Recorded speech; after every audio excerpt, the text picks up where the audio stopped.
Senyawa biokimia dalam tubuh manusia dan biomolekul penyusun tubuh manusia. Pengertian biokimia. Biokimia berasal dari dua kata, yaitu bio yang artinya kehidupan dan kimia. Biokimia dapat diartikan sebagai ilmu yang membahas tentang dasar-dasar kimia dari kehidupan.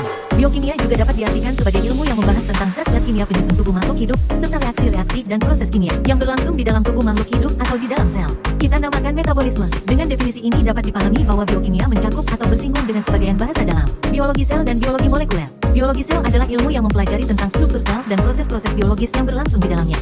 Bahasan proses biologis di tataran molekuler adalah biokimia. Biologi molekuler adalah ilmu yang mempelajari proses-proses biologis pada tataran molekuler. Definisi ini sangat bertumpang tindih dengan biokimia, oleh sebab itu, pada saat ini hampir tak ada lagi batasan antara biokimia dengan biologi molekuler, sehingga bidang ilmu ini sekarang sering disebut sebagai biokimia biologi molekuler. Tujuan utama mempelajari biokimia adalah untuk mendapatkan pemahaman yang komprehensif pada tataran molekuler tentang berbagai proses kimia yang berlangsung di dalam tubuh makhluk hidup dengan demikian dapat pula dipahami apabila biokimia juga memiliki ketumpang tindihan yang cukup besar dengan fisiologi, sebab fisiologi mempelajari berbagai proses dalam tubuh makhluk hidup yang pada tataran molekuler tentu saja merupakan cakupan biokimia. Saat ini biokimia menjadi dasar atau landasan penting bagi berbagai ilmu pengetahuan hayati lainnya. Mulai dari biologi sel, biologi molekuler, bioteknologi, genetika, imunologi, mikrobiologi, bahkan taksonomi dan paleontologi membutuhkan landasan berbagai prinsip biokimia. Pengetahuan aplikatif antara lain di bidang kesehatan, lingkungan pertanian dan peternakan juga banyak bersih dan membutuhkan biokimia sebagai dasar atau landasannya. Sehingga dapat dikatakan, biokimia merupakan ilmu yang esensial untuk hampir seluruh ilmu-ilmu hayati atau life science. Tubuh manusia terdiri dari banyak senyawa biokimia, di antaranya glukosa, selulosa, DNA, RNA, fatty, lemak, minyak nabati, asam lemak, enzim, hormon. Reaksi biokimia dalam tubuh manusia merupakan dasar dari semua proses tubuh, termasuk penyediaan energi dan fungsi tubuh lainnya. Unsur kimia non-logam yang menjadi fokus biokimia adalah karbon, oksigen, nitrogen, hidrogen, sulfur, dan fosfor. Unsur-unsur ini menyusun 4 kelompok bahan penyusun, yaitu gula, lipid, asam amino, dan nukleotida. Senyawa biokimia biasanya adalah molekul sangat besar, makromolekul, yang disebut dengan polimer dan dibangun dari unit-unit kecil atau monomer. Dilansir dari Ensiklopedia Britannica, sel makhluk hidup selain air dan garam mineral mengandung sejumlah besar senyawa biokimia yang terdiri dari karbon yang dikombinasikan dengan sejumlah hidrogen dan oksigen. Contoh senyawa biokimia: 1. Glukosa 2, selulosa 3, DNA 4, RNA 5, fatty 6, lemak 7, minyak nabati 8, asam lemak 9, enzim 10, hormon 11, antibodi 12, asam amino 13, polisakarida 14, keratin 15, kolagen 16, albumin 17, globulin 18, metabolit. Manfaat senyawa biokimia bagi tubuh manusia. Senyawa biokimia memiliki banyak manfaat bagi tubuh manusia, diantaranya 1.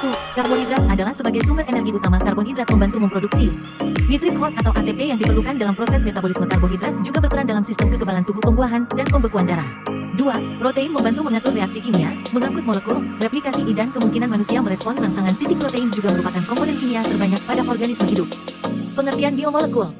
Biomolekul merupakan hal mendasar bagi semua bentuk kehidupan, termasuk mikroorganisme, tumbuhan, dan hewan karena struktur dan fungsinya yang unik yang bertanggung jawab atas reproduksibilitas, keberlanjutan, dan mortalitas. Monomer, oligomer, dan makromolekul seperti asam amino, peptida, protein, nukleobasa, nukleotida, oligonukleotida, asam nukleat, DNA, RNA, monosakarida, oligosakarida, polisakarida, dan lipid merupakan blok pembangun utama kehidupan. Misalnya, biomakromolekul seperti kolagen, keratin, dan elastin dapat membentuk rakitan fungsional, gelatin membentuk gel yang kuat dan dapat dikonsumsi, sutra membentuk serat berkekuatan tinggi atau amiloid fungsional dan gel, sementara beberapa peptida dan protein menghasilkan struktur amiloid toksik yang menyebabkan penyakit. Titik-titik interaksi antar dan interaksi molekul yang luar biasa. Dan organisasi biomolekul yang didorong oleh pengenalan molekuler sangat penting untuk pembentukan bahan biologis. Pembangun molekuler kehidupan diperkirakan telah bertransformasi secara progresif struktur molekuler ya saat ini selama memelihara tahun melalui proses evolusi untuk mencapai sifat pengenalan molekuler yang sangat canggih yang sedang disaksikan saat ini. Sifat pengenalan molekul yang menarik dari biomolekul sangat penting untuk mempertahankan struktur dan aktivitas fungsional semua organisme hidup.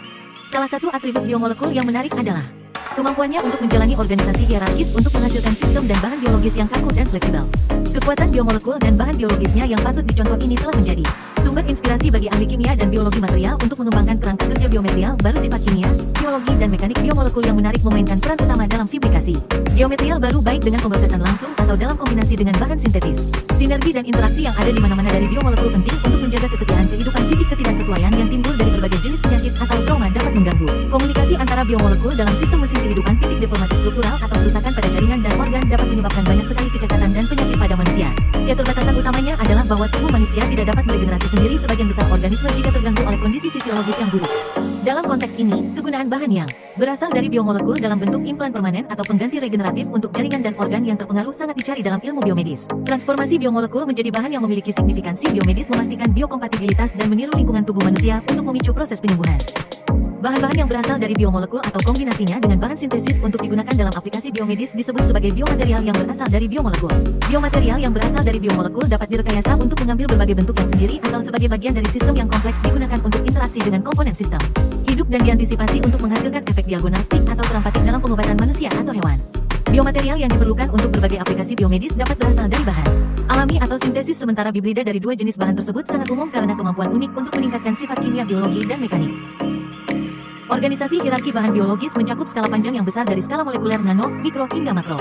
Arsitektur hierarki yang melekat pada bahan biologis mempengaruhi fungsinya dalam berbagai jenis jaringan dan organ tubuh manusia. Meskipun menunjukkan sifat material yang baik seperti kekuatan dan kekuatan daya tahan, aplikasi biomaterial, bahan sintesis mengalami biokompatibilitas yang buruk yang bertanggung jawab atas penolakan bahan oleh tubuh manusia. Penolakan material merupakan masalah utama dalam pengembangan dan penggunaan biomaterial merupakan masalah utama dalam pengembangan dan penggunaan biomaterial yang mungkin dapat menggabungkan biomolekul dengan biomaterial yang berasal dari sintesis untuk menghasilkan material hibrida dengan fitur struktural, fungsional, dan biokompatibilitas yang unggul.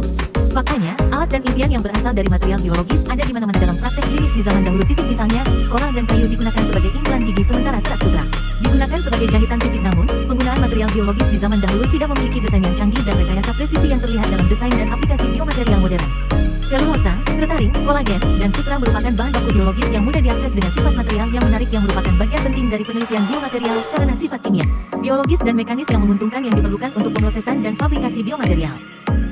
Karena sifat biologis yang melekat, sistem material yang berasal dari biomolekul menawarkan keuntungan yang tak terhitung banyaknya seperti biokompatibilitas, pengenalan biomolekuler, responsivitas terhadap rangsangan biologis, dan fleksibilitas untuk menyesuaikan diri dalam lingkungan biokimia yang kompleks nitrogen. Manfaat biomolekuler bagi tubuh manusia. 1. Menjaga